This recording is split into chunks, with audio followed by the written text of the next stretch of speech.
ఓం మహాగణపతయే నమః. ఓం గురుభ్యో నమః.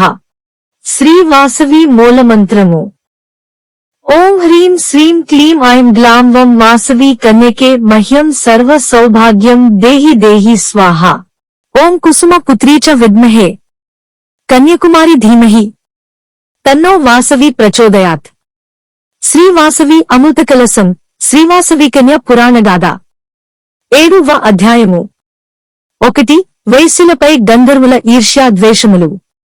కైలాసమున 102 గోత్రజ వైశ్యులు శివపూజా దురంధరులై యశోవంతులై ఇచ్ఛాగమనులై త్రిమూర్తులను సేవించచు దేవతలచే గౌరవములను పొందుటను జూచి గంధర్వులు అసూయా ద్వేషముల రగిలిపోయిరి. గంధర్వులు దేవయోనులయందు జన్మించుట వలన అందరూ వారిని శూద్రులుగా పరిణగించుచుండిరి. వైశ్యుల కంటే తక్కువ జాతి వారమైతిమని గంధర్వులు కృంగిపోయిరి. 2. చిత్రకంఠునితో గంధర్వుల సమాలోచనములు. అప్పుడు గంధర్వులు ఈ విషయమును తమ ప్రభువుగా చిత్రకంఠునికి విన్నవించిరి.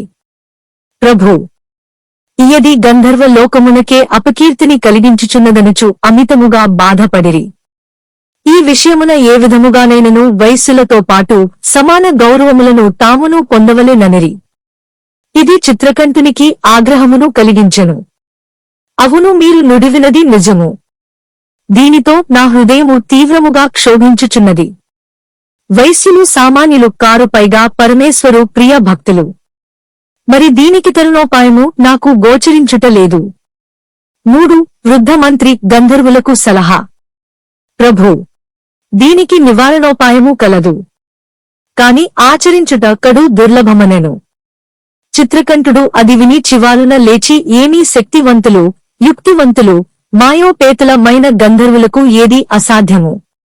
మంత్రివర్య, ఆ ఉపాయమేమిటో మీరు సందేహించక సెలవిండనెను. ప్రభూ, దీనికొక్కటే మార్గము. మనము వారితో పాటు సమాన గౌరవమును పొందవలనన్న ఏ విధముగా నైనను వైశ్యుల ఇంటి ఆడబడుచును వివాహము చేసుకునవలయను. అప్పుడు మనము వారికి వియ్యం కులమే సకల మర్యాదలను పొందుతేగాక పరమేశ్వరుని అనుగ్రహమునకు పాత్రులు కాగలమని వివరించెను. 4. చిత్రకంఠుని శపథము. మంత్రివర్య, క్లిష్ట సమయమున సరియైన మంచి ఉపాయమును చెప్పితిరి. మీ తెలివి అమోఘము. వైశ్యులకు అల్లుడోట గంటపని. ఈ నిండు సభలో ఇదే శపథము చేయుచున్నాను. ఈ కార్యసాధనలో ఎన్ని కష్టములో వచ్చినను భరింతును. యుగములు మారినను జగముల మారినను నా పూనికను విడవను. మనకు నిరంతరము సేవలందించు మహేంద్రుని కృప అండ మనకున్నది. ఇదే నేను మహేంద్రుని దర్శించదా. వారి సహాయ సంపత్తిచే చతురోపాయములు ప్రయోగించి వైశ్యుల కన్యను వివాహమాడి గంధర్వవంశమునకు కీర్తి ప్రతిష్టలు కలిగించెను. ఇదియే నా జీవిత లక్ష్యము అని మహేంద్రుని దర్శింపబోయెను. 5. చిత్రకంఠుడు ప్రతాపవతిని మోహించుట. కైలాసము నందు పరమేశ్వరునికి ఏకాంత సేవలందిచెడి వైరాజు అను సిద్ధ వైశ్వుడు కలడు. ఈశ్వరానుగ్రహమున అతడు ఒక కుమార్తెను పొందెను. ఆమె పేరు ప్రతాపవతి. ఆమె మెరుపు దీవెను మించిన ప్రకాశవతి, రతీదేవిని మించిన సౌందర్యరాశి. ఆమె ఒకనాడు దివ్యస్నాంబు గావించి మేడ పైభాగమున తన నిడుదైన నీలి కురులను ఆరబెట్టుకొనుచుండెను. అప్పుడు ఆకాశ గమనము చేయు చిత్రకంఠ గంధర్వుడు ప్రతాపవతిని జూసి మోహితుడాయను. ఆమెపై మరులుగొని ఆమెను వివాహమాడదలచి ఎదుట నిల్చెను. అట్లు అకస్మాత్తుగా తన ముందు నిల్చిన గంధర్వని గాంచి ప్రతాపవతి భయ కంపితురాలై అంతఃపురములోనికి పరుగుదీసెను. అంత చిత్రకంఠునికి దిక్కుతోచక వెంటనే ఆమె తండ్రియగు వైరోచనుని తనకు ప్రతాపవతినిచ్చి వివాహము జరిపించమని కోరెను. అందులకు వైరోచనుడు, అయ్యా, మా వైశ్యకులాచారముల ప్రకారము గంధర్వుల తోడి వివాహము నిషిద్ధము. మేము అన్యకులముల వారికి కన్యాదానము చేయమని తిరస్కరించెను. చిత్రకంఠుడు ఎన్నో విధముల ప్రార్థించినను వైరోచనుడు అంగీకరించడాయను. అప్పుడు చిత్రకంఠుడు కోపముతో రోషావేశాన, అట్లైన నీ కుమార్తె వివాహము ఎట్లగునో చూచెదను. నీ పుత్రికను నాకుగాక అన్యులు కొసంగినచో వాడు పంచముడోగాక అని శపించి వెడలిపోయెను. ఆనాటి నుంచి వైరోచనుడు తన పుత్రికకు వివాహము చేయుటెట్లని చింతాక్రాంతుడై కాలము గడుపసాగెను. 6. సోమదత్తుని వృత్తాంతము.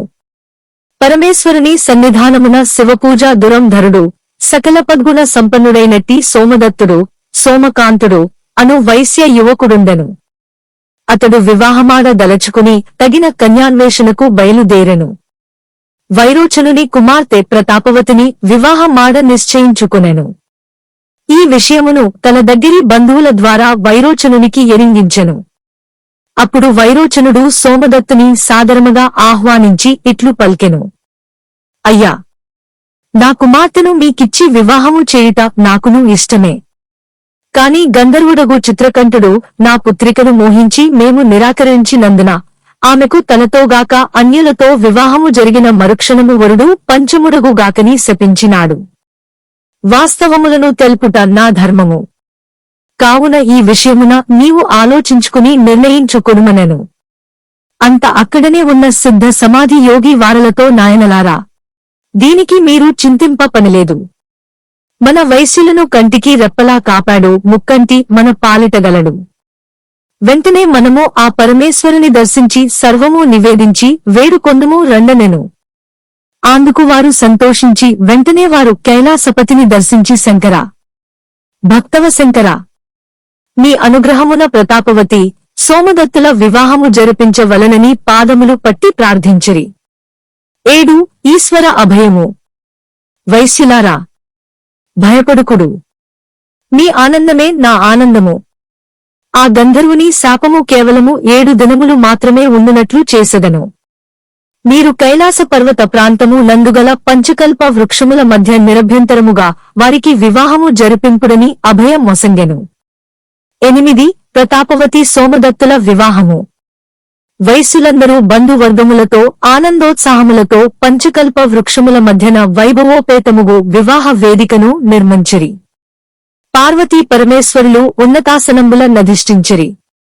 నంది ప్రమథగణంబులు ఇషీశ్వరులు వారి గౌరవాసనముల నలంకరించిరి. శుభముహూర్తమున వైదిక బ్రాహ్మణులచే కన్నుల పండుగగా ప్రతాపవతి సోమదత్తుల వివాహమును జరిపించిరి. పార్వతీ పరమేశ్వరులు స్వయముగా ఆశీర్వదించిరి. అందరూ వారిని దీవించిరి. అంత పరమేశ్వరుడు ఓ ఆర్య వైశ్యులార వినుడు, ఇక ముందు ఆర్య వైశ్యుల ఇండ్ల వివాహములను 5 స్తంభములుగా గల కళ్యాణమంటపు నందు మాత్రమే జరిపించవలెను. ఇది సర్వారిష్టములను వివాహాది దోషములను తొలగించి 5వతనమునిచ్చి సర్వభోగభాగ్యములను నూతన దంపతులకు ప్రసాదించును. మీకిదే శివాజ్ఞ, దీనిననుసరించి సుఖములు పొందుదురుగాక అని ఆశీర్వదించి ఈశ్వరుడు పార్వతీ సమేతుడై కైలాసమున కరిగెను.